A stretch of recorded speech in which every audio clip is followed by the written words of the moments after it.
So one of the places that I've developed to test plants is a woodland exclosure. An exclosure is different than an enclosure. An exclosure is trying to keep things from coming in, and specifically deer and rabbits, which would have a feast on some of these plants that I'm testing in the wintertime.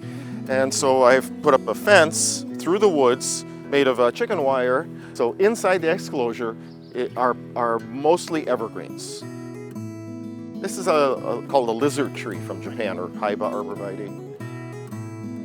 Here's 2 clones of Florida yew, only native to Florida.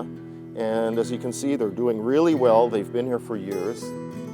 So that's been one of my biggest surprises, is that a plant only native to Florida, it's federally endangered, that it's doing so well here. So this is mountain laurel.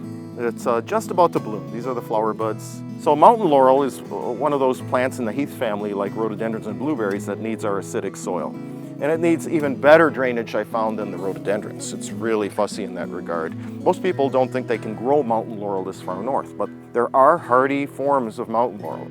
I went to Vermont and New Hampshire to collect cuttings and seed of some of those, and this is one of the results. So eventually, in a day or so, the flowers will open, and they have stamens that when a bee flies in there, they tap the bee on the head and deliver pollen to its head, kind of like some orchids do. This is Rhododendron Japonica.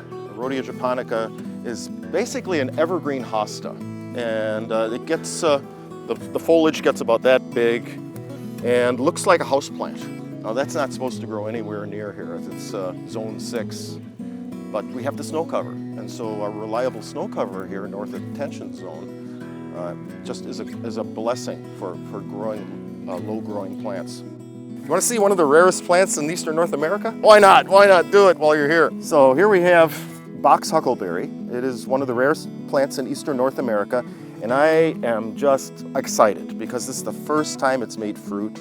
I had not noticed it. There's the blueberries, the huckleberries. And I said, I don't know, they haven't made any fruit yet. Well, now I can send these seeds to New Zealand and he'll be happy. So it's really rare. There's only a few locations in several states where it grows. And those plants some of them are thousands of years old. Yeah, just a fascinating plant from before the Ice Age.